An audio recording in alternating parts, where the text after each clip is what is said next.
Hey guys, how's it going? So I am here to do a tag. This is the Your Readership Tag. This was created by uh Adrian and Dalton over at Stripped Cover Lit, and I was tagged by Mark of Richardson Reads. Yeah, thank you for creating the tag, Dalton and Adrian, and thank you for tagging me, Mark, as always. So, this is kind of a fun little tag. I haven't really thought through my answers that much, so I feel like this is this is a tag that might be fun to do, sort of more off the cuff. Anyway, yeah. So the first question is, who influenced your beginning as a reader? And if we're talking about when I became, a devoted reader, it really wasn't anyone in particular. Actually, it was pretty much I pretty much got super into reading kind of on my own. I don't mean to sound like a narcissist. I just uh yeah, I mean I was mostly a solitary thing. I sort of found a couple of books that I liked. I read Cloud Atlas by David Mitchell, and I read some philosophy, and just decided I kind of realized that that this reading thing I could keep doing it and that I liked it, and so I did. Um, Now, if we're talking more about my, I guess, attitude toward reading, I could say that my mom definitely had a big impact on the way I see reading, because she really, when I was young, she would try to get me to read. She wouldn't force me, but she sort of instilled in me this sense that reading is good for you. It's good for your mind, and just and fun, But yeah, so she would try to have me read for like 15 minutes or 20 or 30 minutes a night. And Yeah, for my early years, it really didn't work that well. I would sometimes humor her and try to read, and I would often fail. So I was kind of resistant to this. I was resistant to reading every single day. But anyway, that's not the point. The point is, my mom definitely did have this influence on me in terms of you know teaching me that reading is good and that it's good for you. And yeah, and when I did finally become more of a reader, uh, she and I would actually read together in the evenings. Um, yeah, it was sort of our evening ritual, and we often actually wouldn't get all that much reading done. We would talk a lot. Um, yeah, my mom and I have always been kind of close like that. So anyway, yeah, so I could say my mom definitely had that big impact on me. The other person who I might mention in terms of having a big influence on how I read would be my high school English teacher, Miss Levy. Not that that name means anything to any of you, but she really. I had her for honors English in 11th grade and advanced placement English in 12th grade, and she really sort of instilled in me the attention to detail in reading, reading slowly and reading closely, um, and yeah, and just getting as much as you can out of your reading, and so yeah, I would have to say her as well. So anyway, sorry, that was a long answer to the first question. The second one is, what is the first book you remember? I think my mom did read to me sometimes as a kid, and the book that I recall, excuse me, book that I recall is I think a picture book, Stella Luna. I think it's about a bat. Um, don't remember really what happens in it. I just remember that it was about a bat, and I remember thinking that the bat looked a little creepy. um, yeah, but I also remember another kid's picture book, and I also can't really remember what it was about. All I remember is that at one point, the main characters were being attacked by like a group of ants, whatever you call a group of ants, an anthill. And At one point, the good guys, I guess, triumph and somehow scare this army of ants, and the leader of the ants is called a general throughout the entire book. He's like a general, like an army commander. And when the ants are sort of scared and or defeated, the general yells out, "Run away!" Um, and I remember specifically saying to my mom, like, if he's like a real military general, shouldn't he say like retreat like a proper general? Isn't that what generals say when they're telling their soldiers to flee? And my mom was just like, well, they're ants, so gosh. But anyway, so yeah, I guess those would be the first books I remember. Number three is, what is the first book that impacted you? Um, and yeah, this is there are two books came to mind for me for this question. One is Thus Spoke Zarathustra by Friedrich Nietzsche, and the other is The Meditations by Marcus Aurelius. Um, a lot of my early reading was philosophy. Part of what got me into reading was reading philosophy, just because I had a general interest in philosophy, and I still read philosophy periodically, not as much as I used to, but periodically.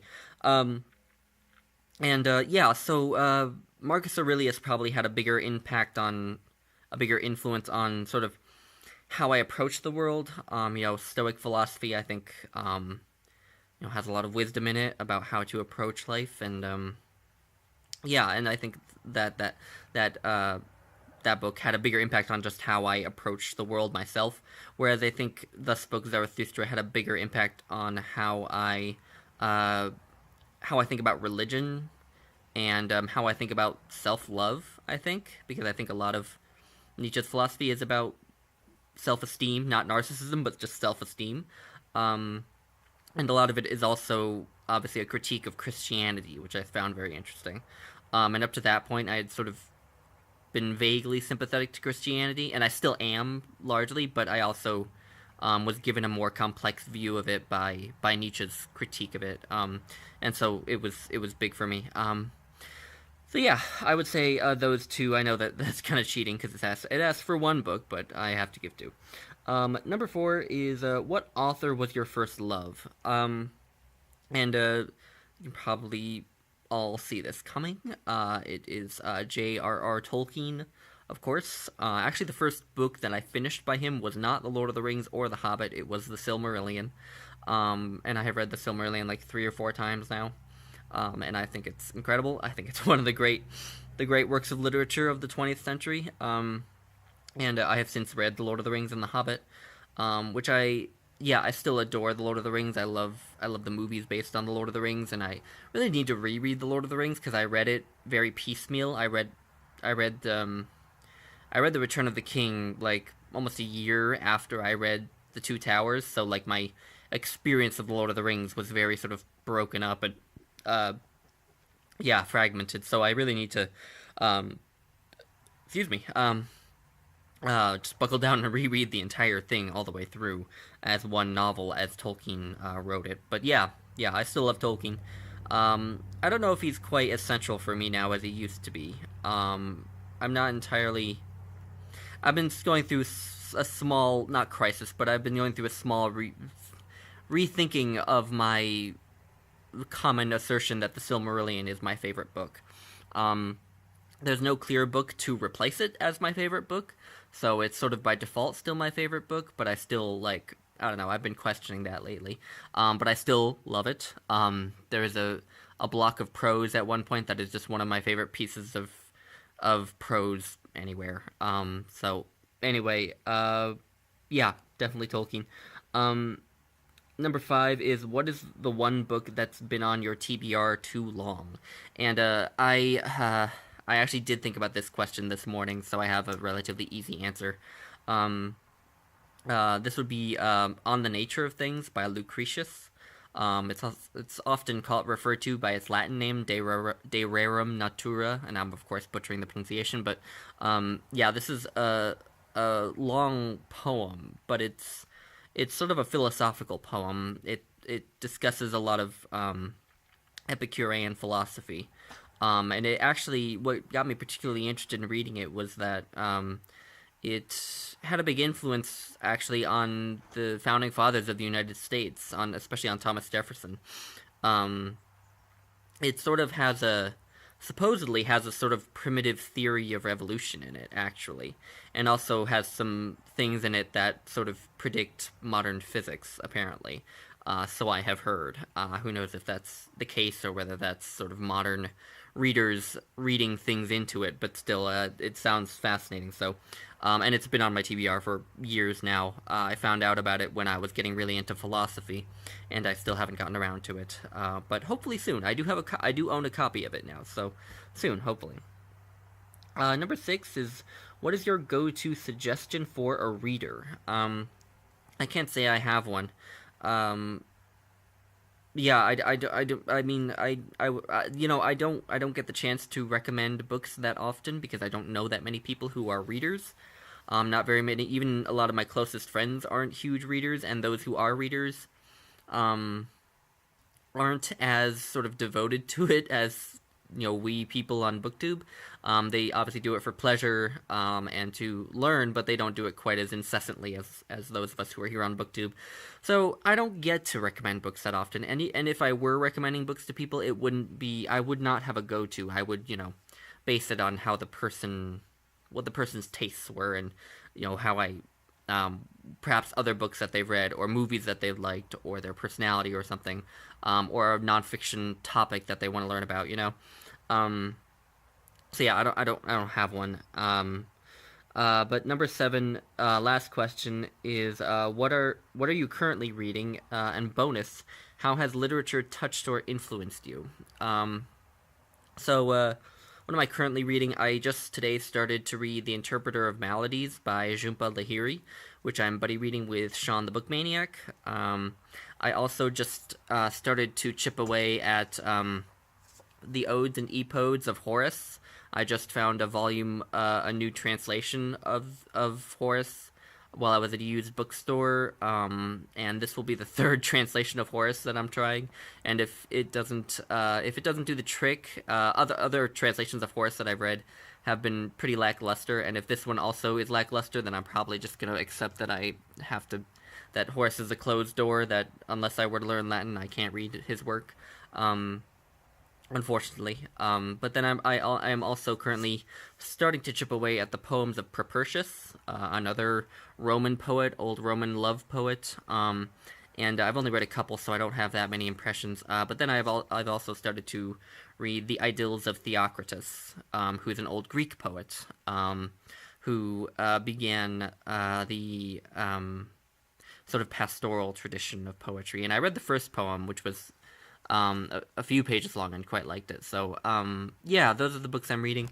I also just got Harold Bloom's new book, Possessed by Memory, out from the library. I requested it, so I'll hopefully be reading that in the next few weeks. I'm also still chipping away at the James Merrill biography. I'm hoping to. This buddy read with Sean should only last this weekend, and into Monday, and then after that, I'm hoping to just spend the rest of this month just plowing through the rest of that biography. Yeah, so anyway, quite a few things. And how has literature touched or influenced you? I think literature is really where I just go to learn. Um, yeah, I go there to learn. I go to the learn about the world, about people, about myself, and to find any nuggets of wisdom that I can in the poetry I read. Basically. So that's very vague. I don't really have a profound answer for this, unfortunately. Um, I think certain works of literature have changed how I look at the world. I think the Silmarillion in some ways did that. Certainly, I've already said how Marcus Aurelius and Friedrich Nietzsche did that. Um, Probably Wallace Stevens did to an extent as well. Um, but yeah, basically, I guess I see literature as a sort of way to work towards personal growth in some ways. Um, even just down to things like how reading Harold Bloom sort of got me into Shakespeare, or Christopher Hitchens has made me sort of a more I guess critical person, and other things. Yeah. So anyway, that yeah, that's that's all I got for that question. It's not a very profound answer, but it's, yeah, best I can come up with. So anyway, yeah, this was a fun tag, and I hope you all enjoyed it. Let me know if you have any thoughts. If I can think of anyone to tag, I will leave those down in the description. So look to see if I tagged you there, and yeah, if anyone has any thoughts, then let me know. And I will talk to you all later. Bye, guys.